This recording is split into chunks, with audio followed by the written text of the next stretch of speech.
Hello friends, welcome to my channel. இந்த வீடியோவில் பார்த்தீங்கன்னா தமிழ்நாடு சீருடை பணியாளர் தேர்வாணையம் வேலைவாய்ப்புக்கான நோட்டிஃபிகேஷன் வந்து நமக்கு ரிலீஸ் பண்ணியிருக்காங்க.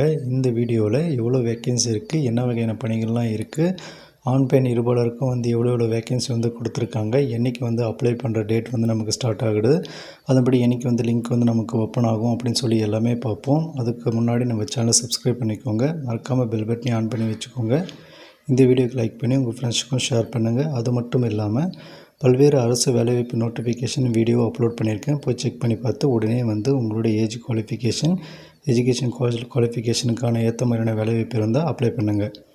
இப்போ பார்த்திங்கன்னா தமிழ்நாடு சீருடை பணியாளர் தேர்வாணையம் காவல் சார்பு ஆய்வாளர், தாலுக்கா காவல் சார்பு ஆய்வாளர் ஆயுதப்படை, இந்த 2 வகையான பதவிகளுக்கு வேக்கன்சி வந்து ரிலீஸ் பண்ணியிருக்காங்க. ஆண்களுக்கு பார்த்திங்கன்னா காவல் சார்பு ஆய்வாளர் தாலுக்காவில் 654 வேக்கன்சியும், பெண்களுக்கு 279 வேக்கன்சியும், மொத்தமாக 933 வேக்கன்சி வந்து சொல்லியிருக்காங்க.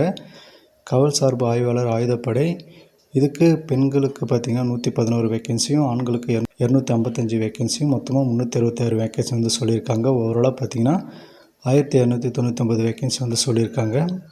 இந்த வேலைவாய்ப்புக்கான அறிவிப்பு பார்த்திங்கன்னா ஏப்ரல் 4, 2025 அன்றைக்கி ரிலீஸ் ஆச்சு. இணையவழி விண்ணப்பம் துவங்க நாள் ஏப்ரல் 7, 2025. இணையவழி விண்ணப்பம் சமர்ப்பிக்கும் கடைசி நாள் மே 3, 2025 வந்து சொல்லியிருக்காங்க. எழுத்து தேர்வு பார்த்திங்கன்னா நமக்கு வந்து இப்போதைக்கு மென்ஷன் பண்ணலை, பின்னாடி வந்து நமக்கு அறிவிக்காங்க. டீட்டெயில்டாக நோட்டிஃபிகேஷன் பார்த்திங்கன்னா நமக்கு ஏப்ரல் 7, 2025 அன்றைக்கி ரிலீஸ் ஆக போகுது. மொத்த வேக்கன்சி பார்த்திங்கன்னா 1299. அதில் பார்த்திங்கன்னா 53 வேக்கன்சி வந்து நமக்கு பற்றாக்குறை காலிப்பணியிடம் வந்து சொல்லியிருக்காங்க. இந்த வேலைவாய்ப்புக்கான ஊதிய விவரம் பார்த்திங்கன்னா 36,900லேருந்து 1,16,600 வரைக்கும் கிடைக்கும் அப்படின்னு வந்து சொல்லியிருக்காங்க. குறிப்பு பார்த்திங்கன்னா எஸ்சி எஸ்டி பற்றாக்குறை காலிப்பணியிடம் வந்து 53 அப்படின்னு வந்து சொல்லியிருக்கோம் அப்படின்னு சொல்லி நமக்கு வந்து மென்ஷன் பண்ணியிருக்காங்க. ஒதுக்கீடை பொறுத்த வரைக்கும் துறை ஒதுக்கீடு பார்த்திங்கன்னா தாலுக்கா மற்றும் ஆயுதப்படையில் தலா 20% காலி பணியிடங்கள் வந்து சார்ந்துள்ள வாரிசுதாரர்களுக்கான ஒதுக்கீடு, மீதமுள்ள 80% காலியிடப்படங்கள் 10% பார்த்திங்கன்னா 9% + 1% விளையாட்டு ஒதுக்கீடு, மீதமுள்ள 80% காலிப்படங்களில் 10%, 7% + 3% வந்து சொல்லியிருக்காங்க. இதில் வந்து பற்றாக்குறை காலிப்படங்களுக்கு வந்து பொருந்தாது அப்படின்னு வந்து சொல்லியிருக்காங்க. வகுப்பறை இடஒதுக்கீடை பொறுத்த வரைக்கும் நமக்கு கவர்மெண்ட் ஜிஓ படி வந்து ஃபாலோ பண்ணுவோம் அப்படின்னு வந்து சொல்லியிருக்காங்க. குறைந்தபட்ச கல்வி தகுதி பார்த்திங்கன்னா ஏதாவது ஒரு டிகிரி வந்து நீங்கள் பிஎஸ்சி கம்ப்ளீட் பண்ணியிருந்தால் போதுமானது.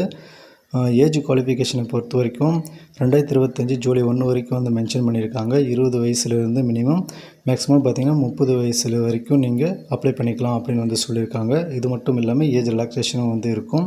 ஸோ டீட்டெயிலாக நோட்டிஃபிகேஷன் வந்த பிறகும் மற்ற டீட்டெயில்ஸ் எல்லாமே பார்ப்போம். மறக்காமல் நம்ம சேனலை சப்ஸ்கிரைப் பண்ணிக்கோங்க, பெல் பட்டனை ஆன் பண்ணி வச்சுக்கோங்க. இந்த வீடியோக்கு லைக் பண்ணி உங்கள் ஃப்ரெண்ட்ஸுக்கும் ஷேர் பண்ணுங்கள். தேங்க்யூ.